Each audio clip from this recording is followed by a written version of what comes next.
Je n'ai pas été invité au mariage de ma cousine parce que c'est juste plus simple sans toi. Alors, j'ai fait une croisière en solo à la place. Le matin après que leur traiteur s'est désisté, mon téléphone s'est allumé, tu dois ça à cette famille, vire $7000 maintenant ou le mariage est fichu. J'avais 28 ans quand j'ai reçu le message qui a tout changé. Pas un appel, pas une invitation, pas même un salut, tu viens, désinvolte. C'était un message, un stupide texto transféré qui m'a noué l'estomac. C'est juste plus simple sans toi. C'était la réponse de ma cousine Marissa quand je lui ai demandé si mon invitation à son mariage s'était perdue par la poste. Pas d'émoji, pas d'explication, juste une petite phrase froide qui a réussi à me gifler plus fort que tout ce que ma famille avait pu me dire auparavant. Et croyez-moi, ils en ont dit des choses. Laissez-moi revenir en arrière. Je m'appelle Liam. Je suis le genre de gars qui répond présent. Je l'ai toujours été. Quand ma tante s'est cassé la cheville l'année dernière, c'est moi qui l'ai conduite à ses rendez-vous. Quand mon cousin Tran a eu besoin d'aide pour déménager de sa chambre d'étudiant pendant un blizzard, devinez qui a loué une camionnette. Quand mon oncle a oublié son portefeuille lors d'un dîner de famille, j'ai payé pour tout le monde. Encore une fois, je ne dis pas ça pour passer pour un saint. J'en suis loin. Mais j'ai toujours été là, même quand ce n'était pas pratique, même quand ce n'était pas apprécié. Et ma famille. Disons simplement qu'elle fonctionne comme une sitcom écrite par des gens qui ne savent pas ce que sont les limites. Il y a toujours une crise, toujours un murmure, toujours une hiérarchie, et je n'y ai jamais vraiment appartenu. Je suis le silencieux, le sensible, celui qui n'a pas fait droit ou médecine, ou qui n'a pas épousé son amour de lycée pour avoir 3 enfants avant 30 ans. J'ai toujours été un peu en trop. J'aimais l'art. Je voyageais seul. Je travaillais en freelance. Je portais des foulards en été. Je disais des choses bizarres au dîner. Je n'ai jamais eu l'impression qu'il y avait de la place pour quelqu'un comme moi à la table familiale métaphorique. Mais je pensais que peut-être, juste peut-être, être solidaire, être utile, être fiable me vaudrait ma place. J'avais tort. Le mariage était censé être le grand événement de l'année. Marissa, l'enfant prodige, obsédée par Pinterest, future hygiéniste dentaire devenue influenceuse sur Instagram, épousait son petit ami de longue date, Caleb. La discussion de groupe de la famille bourdonnait depuis des mois, essayage de robes, dégustation de gâteaux, jeu pour l'enterrement de vie de jeune fille, un hashtag. Même oncle Ron a été enrôlé pour prendre des leçons de danse pour un flash mob surprise. Tout le monde avait un rôle. Tout le monde avait une place, sauf moi. Au début, j'ai mis ça sur le compte d'un oubli. Je n'avais pas assisté au dernier dîner de famille. Le travail avait été prenant. J'habitais à 3 heures de route. Peut-être que mon invitation avait juste pris du retard. Alors, j'ai envoyé un message à Marissa. Rien de dramatique, juste un message désinvolte. Salut, j'ai vu tous les trucs du mariage dans la discussion. Je voulais juste savoir si je devais réserver un hôtel ou si vous aviez déjà réservé un bloc de chambre. J'ai attendu. 3 heures plus tard, j'ai eu la réponse. C'est juste plus simple sans toi. Je l'ai lu 5 fois avant que ça ne pénètre mon esprit. Au début, j'ai pensé qu'elle voulait peut-être dire autre chose, que c'était une étrange erreur de correction automatique ou qu'elle l'expliquerait dans un message de suivi, mais rien n'est venu. Aucune explication, aucune excuse, juste le silence. C'est à ce moment que le rideau est tombé. Cette phrase résonnait dans ma tête comme si elle était tatouée à l'intérieur de mon crâne. C'est juste plus simple sans toi. Par on fait ça en petit comité. Par on a dû réduire la liste des invités. Pas même un désolé, c'est compliqué et dit du bout des lèvres. Non, c'était, tu es un problème.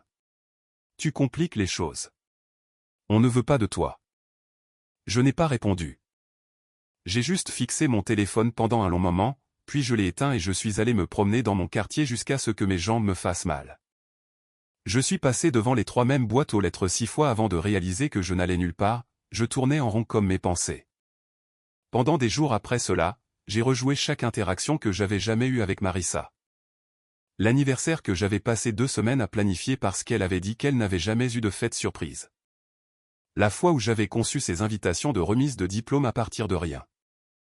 Les innombrables fois où j'avais aimé chacun de ces selfies pour la soutenir, même quand ces légendes me faisaient lever les yeux au ciel. Et maintenant, apparemment, j'étais l'inconvénient. Je ne l'ai dit à personne tout de suite.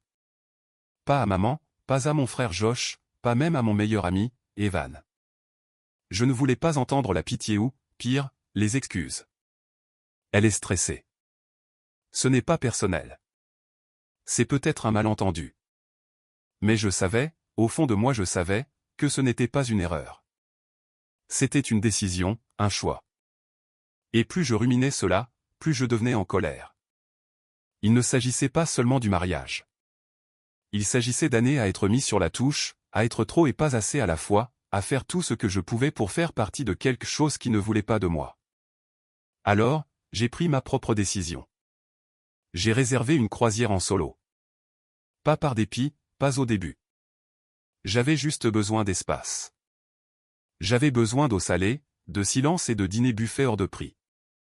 Je voulais disparaître pendant une semaine, être injoignable, et laisser le bruit des vagues noyer tout ce qui faisait mal. La croisière partait le même week-end que le mariage. Je n'ai dit à personne où j'allais. J'ai juste posté une photo depuis le pont sur Instagram le jour où j'ai embarqué. Un coucher de soleil sur l'océan, les pieds en l'air, un cocktail à la main. Pas de légende, juste l'ambiance. C'était magnifique. Pendant 48 heures, je me suis senti libre. Pas de discussion de groupe, pas de faux sourires, pas de course de dernière minute ou de drame. Juste moi, la mer, et une playlist de chansons de rupture colérique qui, curieusement, semblait être la bande-son parfaite pour se faire larguer par sa famille. Et puis, le matin du mariage, je me suis réveillé avec 12 messages manqués, tous de tante Karen, la mère de Marissa. J'ai cligné des yeux, me suis assis, mon cœur s'est serré. Le premier message, Liam, j'espère que tu es disponible aujourd'hui. Le suivant, le traiteur s'est désisté. C'est un cauchemar. Puis, on a besoin d'aide. Je sais que tu es doué pour organiser les choses. Puis une longue pause et enfin, le coup de grâce, tu dois ça à cette famille. Vire $7 000 maintenant ou le mariage est fichu. Mon téléphone m'a glissé des mains. Je l'ai regardé avec incrédulité, comme si le soleil se reflétant sur l'océan m'avait grillé le cerveau. Mais non, je l'ai relu. Tu dois ça à cette famille. Pas peux-tu nous aider? Pas on te remboursera. Pas même on est désespéré. Juste une exigence. Une accusation. Une menace, presque. C'est à ce moment-là que quelque chose en moi a craqué. Mais je n'ai pas répondu. Pas encore. Parce que j'avais un plan. Et s'ils pensaient pouvoir m'utiliser après m'avoir mis à l'écart, après avoir dit que je ne valais pas la peine d'être invité, alors ils étaient sur le point de découvrir à quel point la vie était simple sans moi. Je vous raconterai ce qui s'est passé ensuite, mais d'abord, laissez-moi vous ramener en arrière. Parce que le mariage, ce n'était que la goutte d'eau qui a fait déborder le vase. La véritable histoire a commencé des années auparavant. Et si vous pensez que ce drame familial a atteint son paroxysme avec cette demande de $7 000, oh, vous n'avez aucune idée de ce qui vous attend. Si vous m'aviez demandé il y a quelques années de qui j'étais le plus proche dans ma famille, j'aurais probablement dit Marissa. Oui, la même cousine qui m'a dit que c'était plus simple sans moi. Nous n'étions pas les meilleurs amis du monde, mais il fut un temps où nous blaguions, nous envoyions des mèmes, restions debout tard à parler de la folie de nos parents. Nous étions les deux seuls cousins sans frères et sœurs proches en âge, alors naturellement, nous nous accrochions l'un à l'autre lors des réunions de famille. Quand nous étions plus jeunes, je l'ai même aidé à apprendre à coder sa page MySpace et plus tard je l'ai aidé à lancer son blog d'influenceuse. Oui, le même blog qui est maintenant sponsorisé par des t-shirts pour ventre plat et des kits de blanchiment des dents. De rien, au passage. Mais les choses ont commencé à changer après l'université. Elle est devenue obsédée par le statut, le capital social, les apparences. À chaque visite à la maison, elle avait une nouvelle histoire sur le brunch d'influenceurs auquel elle avait assisté ou comment elle avait été reconnue chez Sephora. Et lentement, j'ai remarqué la façon dont ses yeux devenaient vides chaque fois que je parlais de mon travail de design en freelance ou des installations artistiques que je supervisais. Elle était fière de moi avant. Soudain, j'étais juste l'excentrique, un peu décalé. Elle le disait avec un sourire, mais ça atterrissait toujours comme une gifle. C'était le début. Les petites coupures de papier avant que le saignement ne commence. Et le reste de la famille? Ils ont suivi son exemple. Ça a commencé par de petites choses. Des dîners où j'étais assis au bout de la table à côté du bambin de quelqu'un pendant que les vrais adultes discutaient d'hypothèques et d'anniversaires importants. Des photos de groupe où j'étais commodément coupé où on me disait de me mettre à l'arrière. Des conversations auxquelles je n'étais pas inclus. Des blagues que je ne comprenais pas parce que je n'avais pas été invité à l'événement auquel elles faisaient référence. Et puis il y a eu l'incident de Noël. C'était 2 ans avant le mariage. J'avais conduit 4 heures dans une tempête de neige parce que ma mère m'avait supplié de venir chez tante Karen pour le dîner du réveillon de Noël. Elle se remettait d'une opération et disait que d'avoir toute la famille réunie lui remonterait le moral. Alors, j'y suis allé, j'ai apporté des cadeaux pour tout le monde, j'ai même préparé une stupide tarte. Quand je suis arrivé, les gens ont à peine levé les yeux de leur verre de vin. J'ai essayé d'en rire, mais après le dîner, Marissa a sorti des enveloppes et a commencé à les distribuer. Des enveloppes personnalisées, calligraphiées à la main. À l'intérieur, des invitations. Pas pour son mariage, elle n'était même pas encore fiancée. C'était pour sa fête de célébration des 500K abonnés. Ce serait une soirée de lancement exclusive, a-t-elle dit. Tenue vestimentaire, formelle. Thème, argent et blanc. Juste la famille proche et les collaborateurs, a-t-elle ajouté avec un sourire fier. Je n'en ai pas eu. Tous les autres en ont eu. Même mon cousin de 10 ans, Tyler, qui avait une fois renversé du soda à l'orange sur son tapis et qu'on ne lui a pas permis de l'oublier pendant 5 ans. Je suis juste resté assis là, faisant semblant de ne pas remarquer, faisant semblant de ne pas avaler du verre pilé derrière mon sourire. Plus tard dans la nuit, je lui ai posé la question discrètement. Pas de drame. Elle a haussé les épaules. C'est surtout pour le réseautage. Tu t'ennuierais. M'ennuyer? Comme si j'étais un enfant ou un parent fantôme flottant en arrière-plan, trop insignifiant pour être inclus. C'était la première fois que je pensais à couper les ponts avec eux, à simplement disparaître. Mais ensuite ma mère est tombée malade et je ne voulais pas compliquer les choses. J'ai continué à venir, même quand ça faisait mal, même quand j'avais l'impression de me porter volontaire pour être leur punching ball. Avance rapide jusqu'à l'annonce des fiançailles. C'était dans la discussion de groupe. Une photo de Marissa pleurant, la main sur la bouche, la bague brillant comme si elle essayait d'aveugler quelqu'un. Tout le monde a réagi avec des émojis de cœur. Tante Karen m'a envoyé un message privé pour dire « Tu as intérêt à venir au dîner de fiançailles. On compte sur toi pour prendre des photos. » D'accord. Bien sûr. Pas en tant qu'invité, en tant que photographe. Je suis venu. J'ai souri. J'ai pris plus de 300 photos. Je les ai retouchées, téléchargées sur un disque partagé. Elle en a posté 2. Ne m'a pas identifié. A crédité une amie influenceuse qui a aidé avec l'éclairage. Quand je l'ai finalement confrontée à nouveau, gentiment, elle a dit « Je ne pensais pas que tu te souciais de ce genre de choses. Tu n'as pas besoin de l'attention comme tout le monde. » Je me suis dit que je ne devais pas le prendre personnellement, mais mon cœur n'y croyait plus. Puis est venue la fête prénuptiale. Je n'étais pas invité. Laissez-moi répéter ça, je n'étais pas invité. Pas même en tant que photographe de famille non officielle. Je ne l'ai appris que parce que quelqu'un a identifié ma tante sur Facebook. La voilà, rayonnante à côté d'un bar à Mimosa, entourée de ballons blancs et de découpes en carton géantes du visage de Marissa.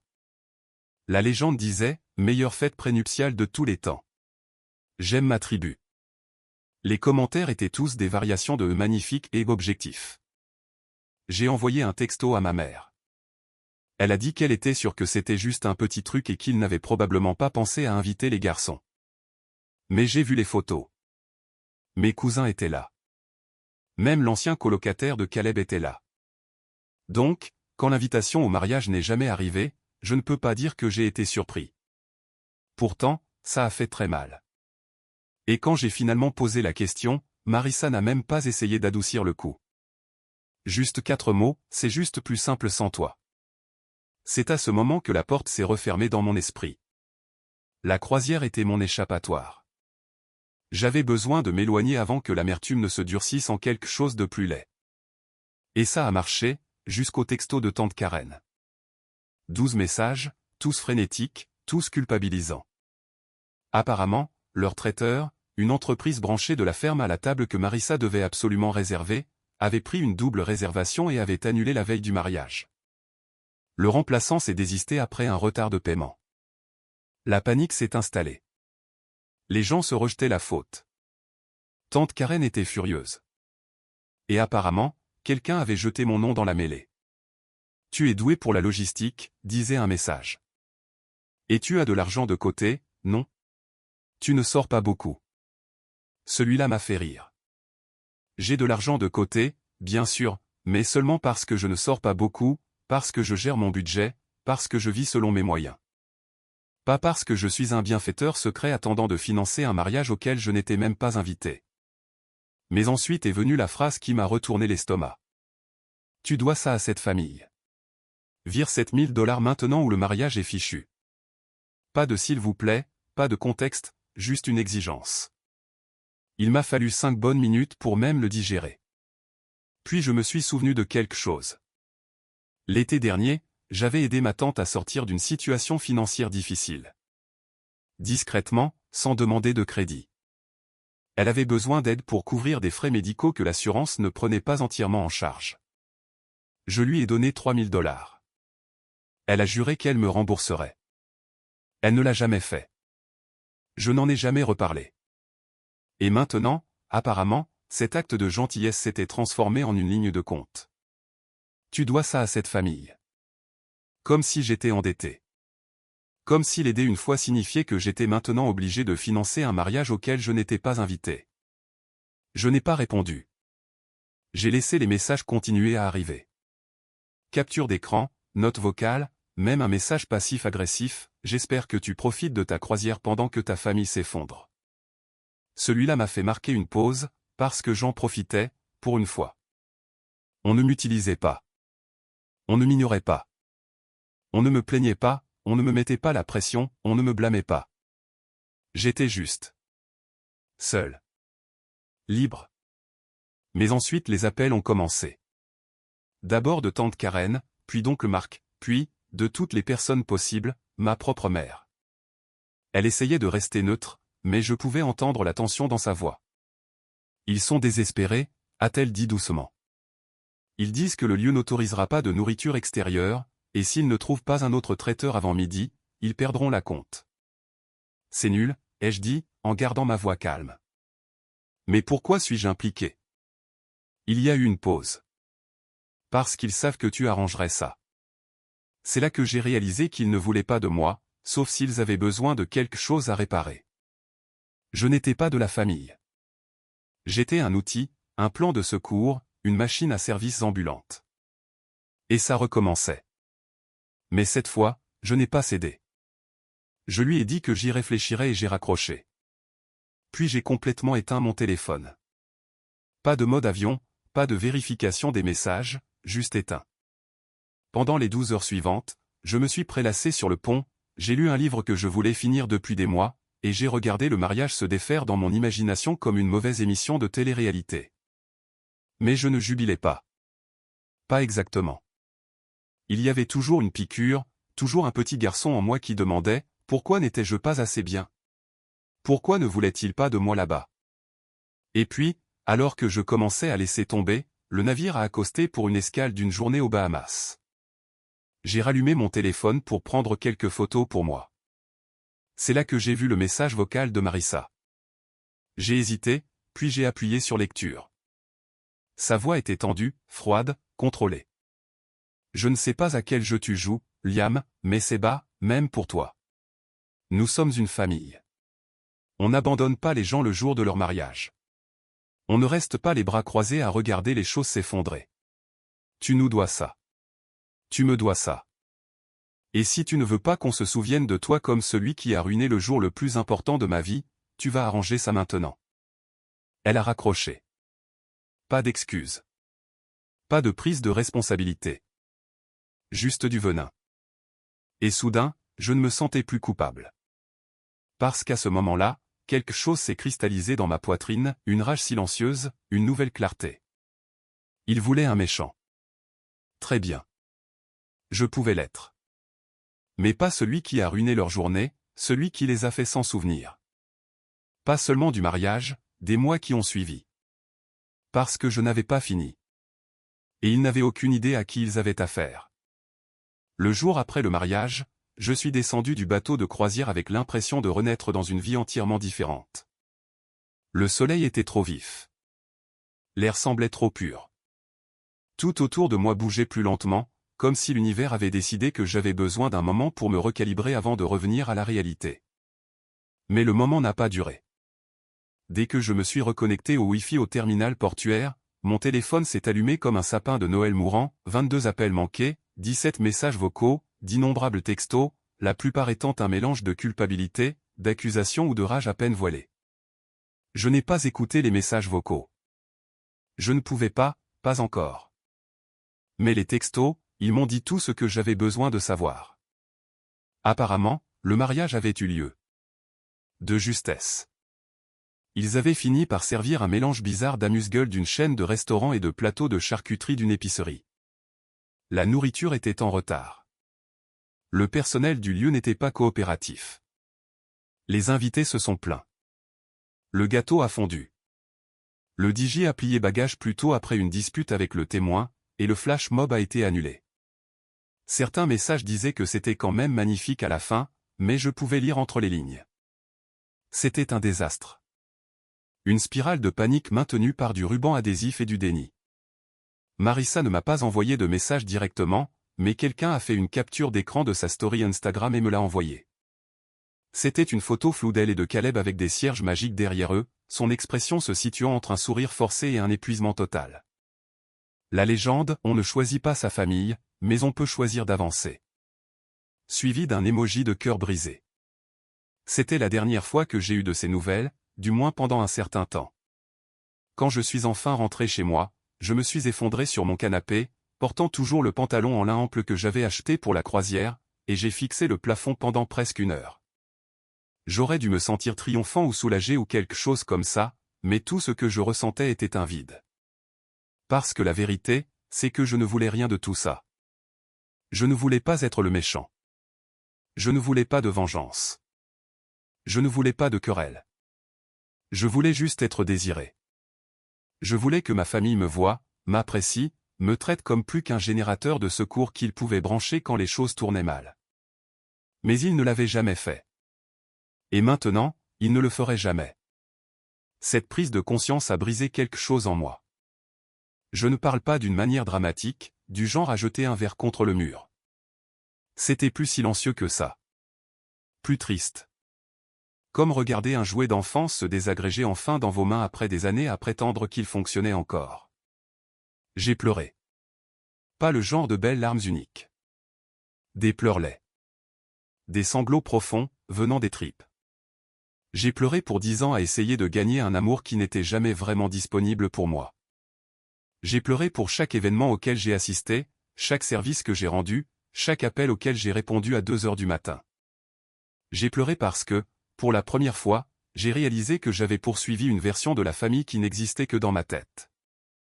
Et quand les pleurs ont cessé, j'étais seul. C'était mon point le plus bas.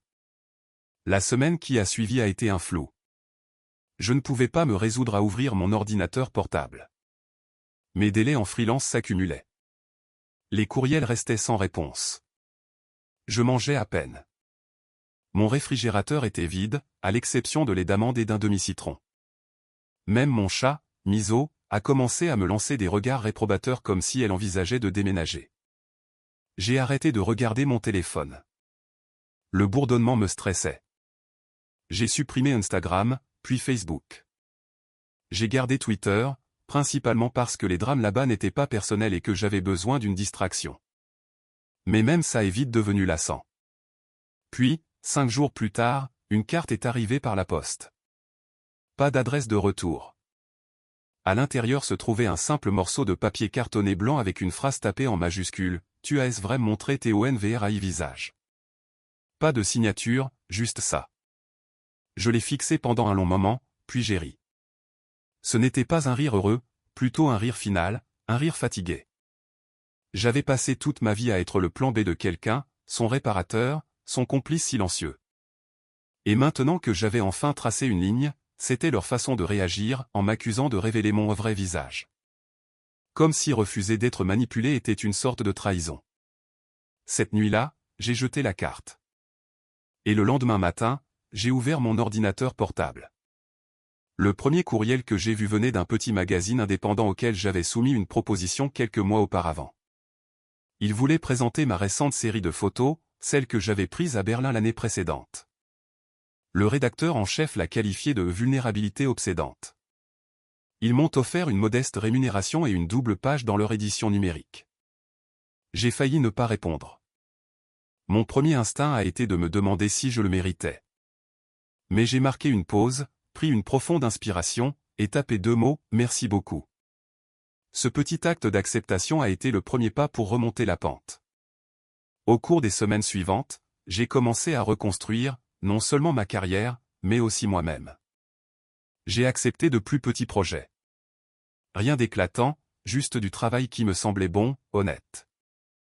J'ai redessiné des logos pour quelques entreprises locales, aidé un ami avec le site web de son documentaire, créé un kit de branding pour un café appartenant à des personnes queer qui avaient des difficultés depuis la pandémie. Ils m'ont payé en espèces et en lattes. Ça ne me dérangeait pas.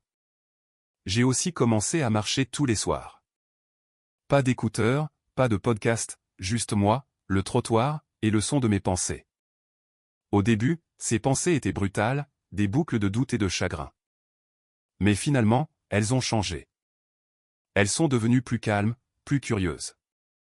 J'ai commencé à penser à ce que je voulais ensuite. Pas dans le sens d'un grand plan de vie. Juste au jour le jour.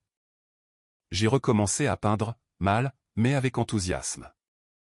J'ai organisé un petit dîner pour quelques amis, juste des pâtes et du vin bon marché, et personne ne m'a demandé d'organiser quoi que ce soit. Nous avons ri jusqu'à minuit. Et la chose la plus surprenante? Les gens ont commencé à me contacter. Pas la famille, pas encore, mais d'autres. D'anciens clients, un ancien professeur qui avait vu mon travail dans le magazine indépendant, une organisation à but non lucratif qui avait besoin de quelqu'un pour aider avec la narration numérique. C'était comme si, au moment où j'avais cessé de chercher la validation de personnes qui n'avaient jamais eu l'intention de la donner, d'autres portes commençaient à s'ouvrir. Et pourtant, le silence de ma famille résonnait comme une cloche d'église au loin, faible mais impossible à ignorer. Jusqu'à un après-midi d'octobre. Ma mère a appelé. Je n'ai pas répondu au début, mais elle a laissé un message vocal. Liam, je voulais juste prendre de tes nouvelles. Je sais que les choses ont été bizarres. Je ne vais pas te dire quoi faire ou comment te sentir, mais tu me manques. Vraiment. J'espère qu'on pourra bientôt se parler. Je l'ai écouté 2 fois, puis une fois de plus. Ce n'était pas parfait. Ce n'était pas des excuses.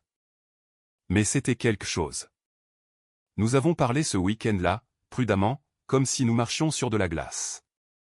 Elle n'a pas défendu Marissa. N'a rien excusé. A juste dit qu'elle comprenait pourquoi je m'étais éloigné et qu'elle espérait que je savais qu'elle m'aimait. Je voulais la croire. Je pense que je l'ai cru. Nous n'avons pas parlé du mariage. Pas vraiment. Je sentais qu'elle le voulait, mais je n'étais pas prêt. Et à son crédit, elle n'a pas insisté. Nous avons parlé d'autre chose, le nouveau livre qu'elle lisait, mon chien d'enfance Lucie qui était finalement décédé, son jardin. Et pour la première fois depuis des mois, j'ai senti quelque chose changer. Pas une réconciliation, pas un pardon, juste de l'espace. L'espace pour recommencer. Mais le truc avec le fait de trouver la paix, c'est que ça ne veut pas dire qu'on oublie. On se souvient toujours de qui vous a laissé saigner. On se souvient toujours de la trahison. On se souvient toujours du message vocal qui disait « Tu nous dois ça », après une vie de don. Et alors que je me reconstruisais, lentement, silencieusement, sans fanfare, j'ai commencé à me demander si peut-être, juste peut-être, j'avais plus de pouvoir qu'il ne le pensait. Parce que voilà le truc, quand on a été l'outsider toute sa vie, les gens ne vous voient jamais venir. Et pendant qu'ils étaient occupés à m'ignorer, à organiser des mariages chaotiques et à poster des sourires soigneusement filtrés, je plantais des graines. Des graines de quelque chose de plus grand, quelque chose qui fleurirait exactement au moment où ils s'y attendraient le moins. Mais nous y viendrons. Parce que la véritable histoire, la vengeance, cette partie n'a même pas encore commencé. C'est drôle comme le silence peut devenir une sorte de pouvoir en soi. Pendant des années, mon silence avait été un symptôme de soumission. Je mordais ma langue face aux compliments déguisés, hochais la tête poliment face aux commentaires dédaigneux, et répondais à chaque « peux-tu juste me rendre un service ?» avec un sourire forcé et un oui discret. Mais maintenant, le silence était délibéré, contrôlé, le mien. Des mois ont passé après ce dernier appel avec ma mère. L'automne s'est installé avec ses feuilles dorées et ses crépuscules précoces. Et avec lui est venu quelque chose d'inattendu, le calme. Pour la première fois depuis longtemps, je ne me réveillais pas avec un poids sur la poitrine. Je ne vérifiais pas mon téléphone avec cette petite boule d'anxiété au ventre, me demandant quel voyage de culpabilité m'attendait. J'avais repris mon espace, physiquement et émotionnellement. Mon appartement, autrefois encombré de services oubliés et de maquettes de design à moitié finies pour des membres de la famille qui n'ont jamais payé, était maintenant un reflet de moi. Mon propre art sur les murs. Des livres que je voulais vraiment lire. Un sentiment d'ordre, de paix. Mais la paix a une façon de faire de la place pour autre chose aussi, la clarté. Et avec la clarté est venue la question que je n'arrêtais pas d'esquiver. Et si je ne laissais pas tomber? Non par amertume, non par dépit, mais parce que certaines choses ne devraient pas être laissées de côté. Certaines trahisons doivent être confrontées, pas enterrées. Certains torts ne s'estompent pas avec le temps, ils fermentent. Et je n'étais pas intéressé à pourrir de l'intérieur. Je voulais remettre les pendules à l'heure. Et j'avais l'occasion parfaite. Tout a commencé par un message de mon ancienne amie d'université, Avri. Nous nous étions rencontrés dans un cours de design graphique en première année et nous nous étions liés d'amitié grâce à notre amour commun pour la typographie brutaliste et la musique électronique obscure. Après l'obtention de son diplôme, elle s'était lancée dans l'organisation d'événements, de toutes choses, et s'était fait une place en travaillant avec des lieux haut de gamme qui s'adressaient aux influenceurs et aux mondains. Nous gardions un contact sporadique, des j'aime sur Instagram, le même d'anniversaire occasionnel, mais nous n'avions pas vraiment parlé depuis plus d'1 an. Puis elle m'a envoyé un message à l'improviste. « Salut Liam, j'ai peut-être un client pour toi.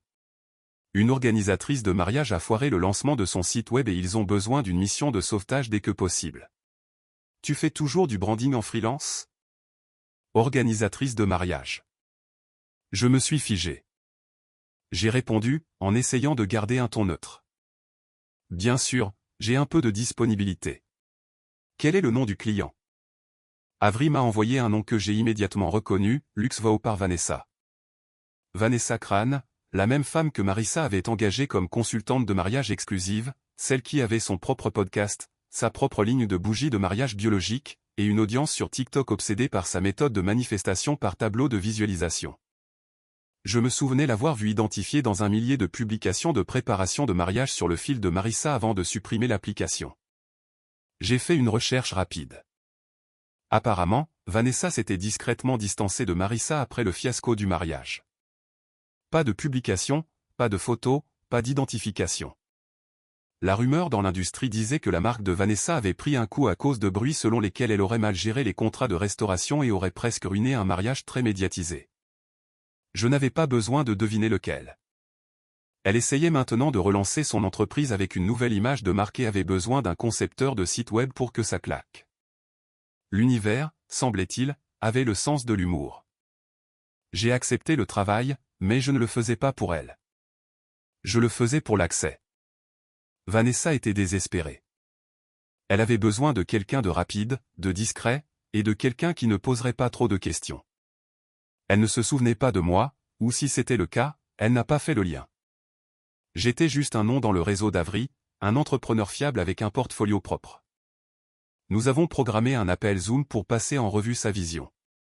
Elle portait des lunettes de soleil surdimensionnées à l'intérieur et buvait du jus vert à la chaîne tout en divaguant sur la synergie de la marque et la manifestation du bon public. Mais sous l'image soignée, elle était en difficulté. Je pouvais l'entendre dans sa voix, le voir dans ses yeux.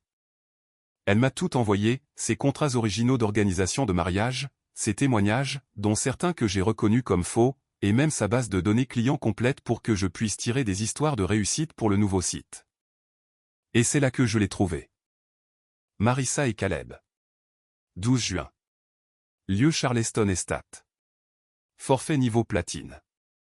J'ai cliqué dans le dossier. factures, notes, contrats, feuilles de calcul de la liste des invités, reçus des fournisseurs, et une clause très intéressante enfouie dans les petits caractères, le client assume l'entière responsabilité de toute annulation par un tiers due à un retard de paiement au-delà des délais contractuels. Luxvo n'est pas responsable de la restauration, de l'animation ou du remplacement des fournisseurs passé le délai de 48 heures. C'était là la preuve. Le traiteur ne s'était pas désisté à cause d'un accident bizarre. Ils se sont retirés parce que Marissa ne les avait pas payés à temps. Vanessa avait essayé de le dissimuler pendant les suites du mariage, probablement pour sauver la face. Mais la vérité était là, dans les registres. Paiement manqué. 3 courriels de suivi. Aucune réponse. Ce n'était pas du sabotage. C'était de l'incompétence. Et pourtant, il m'avait mis la faute sur le dos. Le cousin absent qui a refusé d'aider. J'ai fixé l'écran pendant un long moment, mes doigts tremblants. Ça. C'était la fissure dans le mur que j'attendais. Mais je n'allais pas utiliser un seul PDF comme une arme. Pas encore. Ça devait être précis, chirurgical, pas mesquin. J'ai téléchargé les fichiers, les ai sauvegardés sur un disque crypté. Puis j'ai appelé Avri. Elle a répondu à la deuxième sonnerie, enjouée comme toujours. Liam. Dis-moi qu'elle n'est pas aussi horrible que dans mes souvenirs. Oh, elle est pire, ai-je dit en souriant. Écoute, puis-je te demander quelque chose officieusement? Toujours. J'ai besoin d'une liste de ces anciens clients, en particulier ceux qui ont fini mécontents. Il y a eu un temps de silence. Pourquoi, a-t-elle demandé. Parce que je veux les aider à raconter leurs histoires. Au cours des 2 semaines suivantes, j'ai contacté 5 couples qui avaient travaillé avec Vanessa au cours des 2 dernières années. 2 n'ont jamais répondu. Un a poliment décliné. Mais les 2 autres, ils étaient impatients de parler. L'un avait perdu des milliers de dollars après qu'un changement de lieu ait été bâclé à la dernière minute. Un autre avait dû renvoyer Vanessa en pleine planification après qu'une mauvaise communication avec un fournisseur ait ruiné leurs photos de fiançailles. Les 2 étaient disposés à partager leurs histoires de manière anonyme. J'ai commencé à rédiger un article de blog. Pas de nom, pas d'accusation directe, juste un exposé détaillé sur les signaux d'alarme dans l'organisation de mariage d'influenceurs. J'ai inclus des citations anonymes, des extraits de contrats et une analyse cinglante des tactiques de manipulation courantes utilisées pour rejeter la faute sur les fournisseurs ou les membres de la famille lorsque les choses tournent mal. Puis j'ai soumis l'article au même magazine indépendant qui avait publié ma série de photos. Ils ont adoré. L'ont programmé pour leur numéro de février, juste autour de la Saint-Valentin. Poétique, vraiment. Mais je n'avais pas encore fini. Il y avait encore la famille. Parce que même si le monde ne se souciait peut-être pas du drame de Marissa, eux, si. Et j'avais quelque chose qui les intéresserait. Vous vous souvenez de cette feuille de calcul de la liste des invités? Celle enfouie dans les fichiers de Vanessa? Elle avait une colonne de notes. Et dans cette colonne, à côté de chaque nom, il y avait de petites étiquettes à code couleur, vert, VIP. Jaune, élargi. Rouge, difficile. À côté de mon nom, rouge. Tout en majuscule. Ne pas inviter. Peut causer des problèmes. Peu fiable. Parle trop. J'ai fixé cette ligne pendant 1 minute entière. Peu fiable? Moi? Le cousin qui avait conduit les gens aux aéroports, qui avait payé de sa poche pour leurs urgences, qui avait pris des photos gratuitement et réparé leurs problèmes techniques et leur avait prêté de l'argent qu'ils n'ont jamais rendu? J'étais le peu fiable. Je savais ce que je devais faire, mais ça devait être plus qu'une simple exposition. Ça devait être transformateur. J'ai commencé à esquisser une idée. Pas la vengeance pour la vengeance, mais la justice, la clarté, un miroir. Alors, j'ai contacté une de mes amies, Maya, qui travaillait dans la production vidéo. Elle venait de lancer une chaîne YouTube sur la culture familiale toxique et la manipulation émotionnelle, et elle cherchait des contributeurs qui l'avaient vécu de première main. Je lui ai dit que j'avais une histoire, et des preuves. Elle était partante. Nous avons décidé de faire une série, anonymisée, stylisée.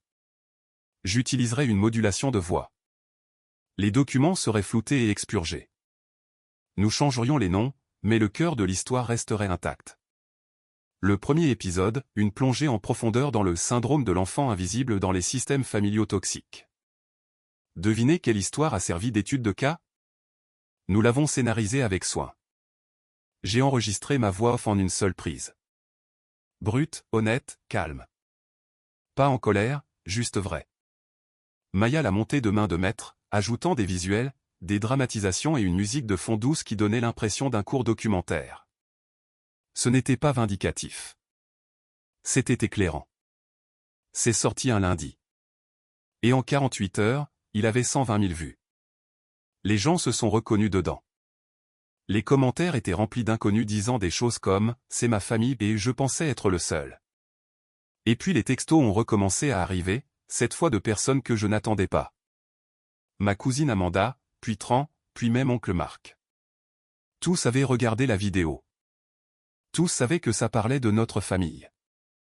Et tous ont dit la même chose de différentes manières, je suis désolé de n'avoir rien dit avant. Je n'avais pas réalisé à quel point c'était grave. Tu n'avais pas tort. Mais le message le plus surprenant est venu 3 jours plus tard de Caleb, le mari de Marissa. Juste 2 lignes, je n'étais au courant de rien. Je pense qu'on doit parler. Je n'ai pas répondu. Pas encore. Parce que parler n'était plus suffisant.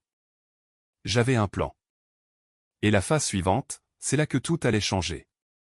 J'ai attendu 2 jours complets avant de répondre au message de Caleb. Non pas parce que je ne savais pas quoi dire, mais parce que je voulais qu'il sente le poids de ces 2 coches de lecture. Le laisser mariner. Laisser le silence s'alourdir. Quand j'ai finalement répondu, je suis resté bref. Je ne suis pas sûr de ce que tu ne savais pas, mais j'écoute. Il a répondu presque immédiatement, comme s'il avait plané au-dessus de son téléphone depuis qu'il l'avait envoyé. Je ne savais pas comment ta famille te traitait. Je ne savais pas que Marissa t'avait mis sur liste noire pour le mariage. Elle m'a dit que tu ne voulais pas venir. Ça m'a fait marquer une pause. De tous les mensonges qu'ils auraient pu inventer, celui-là m'a touché d'une manière inattendue. Parce que ce n'était pas seulement une excuse pratique, c'était une gomme. Ils ne m'avaient pas seulement laissé de côté. Ils avaient réécrit l'histoire pour faire croire que je les avais abandonnés. J'aurais dû être en colère, mais je ne l'étais pas. Plus maintenant. Parce que j'avais quelque chose qu'ils n'avaient pas, la vérité. Et l'endroit parfait pour la partager. Après le succès de la vidéo de Maya, nous avons décidé d'étendre la série en un podcast complet, de courts documentaires audio avec des acteurs vocaux reconstituant des scénarios d'histoire réelle. Je lui ai donné un accès complet au dossier que j'avais tiré des fichiers de Vanessa. Nous l'avons croisé avec mes propres journaux d'appel, textos et captures d'écran, en veillant à ce que tout soit vérifiable. Et pour le dernier épisode de la saison, nous avons gardé le gros morceau, l'histoire du mariage, la demande de 7 000 $, le message vocal, la feuille de calcul de la liste des invités, tout. Je n'ai pas nommé Marissa ou ma famille directement. Nous avons utilisé des noms de code, la mariée, l'organisatrice, le cousin. Mais toute personne de ma famille qui l'entendrait, le saurait. Nous l'avons sorti un vendredi matin, discrètement. Pas d'annonce. Juste un titre, épisode 8, tu dois ça à cette famille. En 12 heures, il est devenu viral. Pas seulement populaire, viral. Il a atteint la 3e place du classement des podcasts dramatiques d'Apple. BuzzFeed a fait un article. Les fils de discussion Reddit ont explosé de spéculations. Les TikTokers ont assemblé des extraits et joué des scènes. Des mèmes ont commencé à circuler. Tu dois ça à cette famille est devenu une phrase, un symbole de la culpabilité générationnelle, du travail émotionnel et de la rébellion silencieuse. Et les retombées? Elles sont arrivées rapidement. Le jour après la diffusion de l'épisode, le compte de la marque de Vanessa est passé en mode privé. Les commentaires avaient inondé ces 3 dernières publications, l'accusant de mauvaise gestion, de mensonges aux clients et d'être complice de manipulation familiale. Elle a publié une déclaration timide dans ses stories Instagram, affirmant qu'elle réévaluait les valeurs de son entreprise. Une semaine plus tard, son nom de domaine de site web a expiré. Mais ce n'était que la première onde de choc. Marissa était la suivante. Au début, elle est restée silencieuse, a fait semblant de ne pas entendre les chuchotements, de ne pas se reconnaître dans l'histoire. Mais quand quelqu'un a déterré un vieux tweet qu'elle avait posté le lendemain de son mariage, la famille peut être la pire. Ne comptez sur personne d'autre que vous-même. Internet s'est jeté dessus. Les gens ont commencé à faire le lien. Ils ont trouvé les photos du mariage, ont remarqué le cousin manquant sur les photos de groupe. Quelqu'un a même fait une capture d'écran de l'ancienne story Instagram avec la légende « On ne choisit pas sa famille, mais on peut choisir d'avancer ». C'est devenu un mème aussi, superposé avec des scènes d'échecs épiques et de drames familiaux. Marissa a essayé de se battre. A posté de longues excuses via l'application Note, niant tout. A prétendu qu'elle m'avait invité, mais que j'avais choisi de faire une scène. A accusé le podcast d'être une fiction manipulatrice. C'était son erreur. Parce que j'avais encore le message vocal, l'enregistrement brut et non édité. Maya l'a mis en ligne anonymement, légalement, et avec un avertissement, en quelques heures. Il parlait de lui-même. Tu dois ça à cette famille. Vire $7 000 maintenant ou le mariage est fichu. Sa voix, ses mots. Indéniable. Après ça, Internet est devenu glacial. Elle a perdu plus de 40 000 abonnés en une semaine. Les sponsors se sont retirés. Son contenu a été submergé de commentaires négatifs.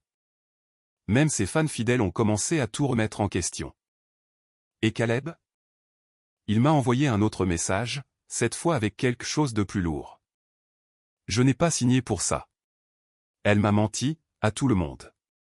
Je pense que c'est fini. Je n'ai pas répondu. Je n'en avais pas besoin. Un mois plus tard, quelqu'un m'a envoyé un lien vers une publication publique sur Facebook. Caleb avait demandé le divorce. Différends irréconciliables. La publication ne la nommait pas, mais ce n'était pas nécessaire. Les commentaires racontaient toute l'histoire. La moitié de la famille a pris son parti. L'autre moitié est restée silencieuse. J'ai eu des nouvelles de ma mère peu de temps après. Elle a demandé si nous pouvions parler en personne. Nous nous sommes rencontrés dans un café tranquille, en terrain neutre. Elle avait l'air plus âgée que dans mes souvenirs, pas seulement en années, mais en poids, comme si elle avait porté quelque chose pendant longtemps et réalisé enfin qu'elle n'en avait plus la force. J'ai écouté le podcast, a-t-elle dit. J'ai hoché la tête. N'ai rien dit. J'ai toujours su que les choses n'étaient pas justes avec toi, mais je n'avais pas réalisé jusqu'où ça était allé, à quel point c'était dur. Je suis désolé. J'ai observé son visage, essayant de jauger la sincérité. Il n'y avait aucune attitude défensive. Pas de « mais tu dois comprendre ».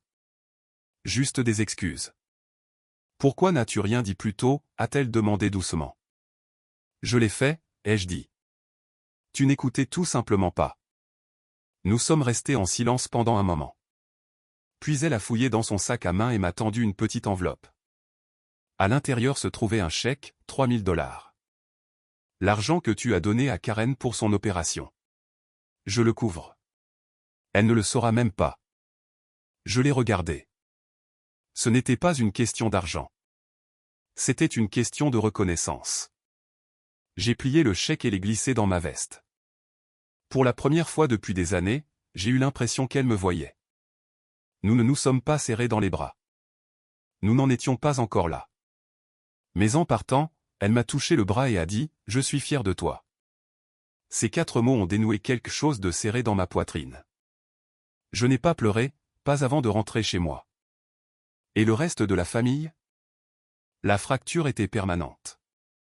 Amanda m'a contacté en privé, a dit qu'elle soutenait ce que j'avais fait, qu'elle était fatiguée de faire semblant que tout allait bien. Tran a suivi, me demandant si je l'aiderais à créer un site portfolio pour sa photographie, a dit qu'il voulait enfin faire quelque chose pour lui-même.